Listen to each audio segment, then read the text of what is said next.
Nah, selamat berjumpa lagi dengan Teddy Kure TKM dari Kabupaten Tenggamus. Hari ini Teddy berada di kebun dalam rangka meninjau dan melihat perkembangan pohon-pohon durian pasca direnovasi arealnya ya. Nah, ternyata kawan-kawan bahwa di kebun durian itu ya ada pemeliharaan yang harus kontinu, terutama adalah di percabangannya. Kenapa? Karena memang percabangan menentukan di kemudian hari di 3 sampai 5 tahun ke depan. Nah, sementara di 1 sampai 2 itu adalah masa pertumbuhan, jangan ada yang diganggu. Nah, oleh sebab itu karena memang lebih banyak pada pemangkasan terhadap pohon, sudah barang tentu memerlukan alat. Nah, oleh itu ini ada satu alat nih kawan-kawan. Ini adalah produk namanya gunting stek ya, dan ini sangat simpel tuh. Set. Nah, tuh. Ininya seret. Dah. Dan pegasnya dari stainless yang menginikan awet ya. Dan ini sebenarnya bukan karat tapi getah. Karena ini sudah hampir 3 tahun saya pergunakan hingga segi awet benar. Makanya oleh sebab itu kawan-kawan, bagi kawan-kawan yang memang belum memiliki dari tempat lain, silakan hubungin saya di sini. Nah, kawan-kawan, bahwa pohon durian itu perlu pemeliharaan. Seperti yang saya sampaikan tadi bahwa pemeliharaan selain memang pelebaran busut, kemudian memberikan saluran air ya, itu sangat penting terutama di musim penghujan. Jangan sampai air menggenang di tatanan medianya durian. Nah, sementara kalau untuk di percabangannya saya ya kawan-kawan, bahwa di usia 1 tahun penanaman sampai 2 tahun itu tidak ada perubahan, tidak ada pemangkasan. Saya membiarkan tumbuh agar pertumbuhannya besar. Kenapa? Karena memang daun adalah mengimplementasikan, memasak nutrisi yang kita berikan melalui tanah itu adalah di daun. Dan semakin banyak daun, semakin cepat besar cabangnya. Nah, tapi memang dalam hal ini cabang-cabang itu juga harus diatur kawan-kawan. Nanti kan akan saya sepil pada episode yang lain bagaimana cara meruning dan bagaimana cara merundukkan agar cabang itu merunduk. Kenapa saya katakan gitu? Karena memang cabang-cabang yang vertikal itu cenderung adalah jantan. Nah, jantan ini artinya tidak bereproduksi ya, yang justru yang datar itu adalah generatif yang bisa menimbulkan buah. Nah, oleh sebab itu bagaimana cara-cara untuk hal ini? Nah, oleh sebab itu saya akan memberikan kawan-kawan ini. Nah, ini salah satunya adalah sudah saya ini sudah di pruning ini. Nah ya. Nah, sudah di pruning. Nah, seperti ini nih kawan-kawan nih. Nah, ini kan dari bawah ke atas nih. Dulu naik ke atas, tapi saya potong dari sini.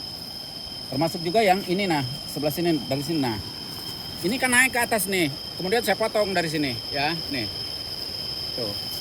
Dan ini kan sekarang udah cukup bagus ini ya. Kita akan lihat juga ke sebelah sana nih kawan-kawan ya.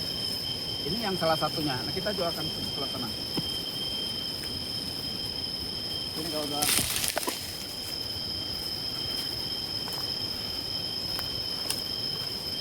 Nih salah satunya ini juga ini sama dengan yang tadi, ini bawor. Nih kawan-kawan, ini adalah salah satu yang harus kita antisipasi. Nah ini daunnya nih, nah lihat nih. Nah ya, ini adalah hawar daun dan ini harus segera dibuang kita dari sini. Nah ini hawar daun, ini harus segera dibuang agak jauh-jauh ya, karena ini mengakibatkan hal-hal yang tidak kita inginkan. Nih tuh. Dan ini bukan kekurangan air ya, tapi ini hawar daun. Dan hawar daun udah saya lakukan penyemprotan. Ya, ada 2, fungisida ya dan bakterisida. Kalau nordok itu cenderung ke bakterisida. Ya, kalau di belakangnya nih bintik-bintik, ya itu harus diberikannya dengan nordok. Ya, tapi kalau seperti ini, ya saya lakukan fungisida ya. Fungisida minimal 1 minggu 2 kali ya, untuk antisipasi bisa 1 bulan 1 kali. Dan alhamdulillah ini udah kering ya, alhamdulillah. Mudah-mudahan akan jadi baik.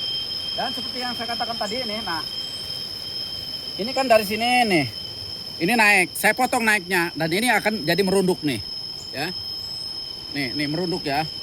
Padahal dari sini nih, saya potong dari sini nih ya, potong dari sini, potong dari sini, kemudian ini naik ke atas, saya potong lagi dari sini, dan pemotongannya harus rapet ya, seperti ini akan cepat kering. Dan ini juga salah satunya nih, saya potong lagi, nah tuh, ya, semua ini saya lakukan. Nah ini baur juga, dan lingkungannya juga dilihatin nih, nah tuh ya. Saya selalu bikin saluran air ini, nah saluran air, terus ke sana juga ya. Oh.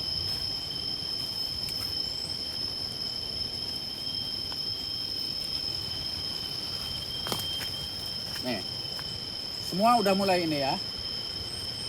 Dan ini harus dijaga tunas-tunasnya nanti, jangan sampai ada tunas-tunas lagi dari sini, ya. Mungkin untuk 1 tahun ke depan saya bisa dipersiapkan pembuahan agar nanti ini menjadi buah pertama ya. Dan tentu itu adalah harus ada pemupukan awal ya untuk persediaan daripada batang sebelum kita mencapai ke pembuahan.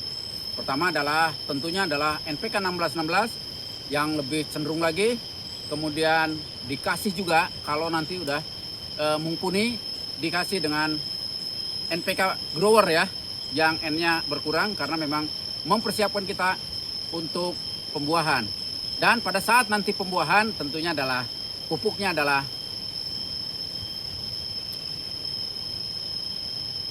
apa coba kawan-kawan? Fosfat ya, fosfat. Nah itu kita harus dalam rangka tabung fosfat dulu kalau memang kita mau dibuahkan. Nah setelah fosfat nanti ya, fosfat mungkin 1 atau 2 kilo, ukuran segini mungkin setengah kilo lah sekali itu ya, 15 sampai 20 hari sekali. Kemudian nanti kalau udah usianya udah mumpuni nanti, terus daunnya juga sudah bagus, nanti kita akan perlihatkan contoh-contoh daun yang sangat bening, hitamnya apa, hijau gelap gitu ya, terus mengkilat, itu tanda-tanda bahwa pohon itu adalah sehat. Nah kemudian untuk pembuahannya, untuk perangsangannya tentu adalah MKP ya. Untuk ukuran sebesar gini ya, dan ini juga masih ditunggu sekitar 1 tahun lagi, itu akan kita berikan sekitar 300 gram atau 3 on. Dan dikucur, dilarutkan, kemudian dikucurkan di sini ya, di pangkal batang di sini nih. Dan itu kita lakukan 1 sampai 2 kali. Bahkan bisa sampai 3 kali dengan interval waktu 15 sampai 20 hari sekali. Biasanya di bulan pertama sampai bulan kedua itu udah nampak calon-calon bunga. Tapi kalau usia sebegini bisa saja berbunga, tapi memang kita sayang dengan pohonnya. Kita berbuah 2-3 biji, lebih baik kita dipersiapkan untuk cabang-cabang ini lebih besar agar nanti bisa memuat atau membuahkan lebih banyak daripada buahnya. Mungkin itu saja kawan-kawan, apa yang saya sampaikan ini adalah sebuah dokumentasi saja. Nanti kita akan mencoba sama-sama sharing. Silahkan kalau ada informasi dan masukan-masukan untuk perkembangan kebun durian kita. Terima kasih kawan-kawan, salam durian dari Kabupaten Tenggamus.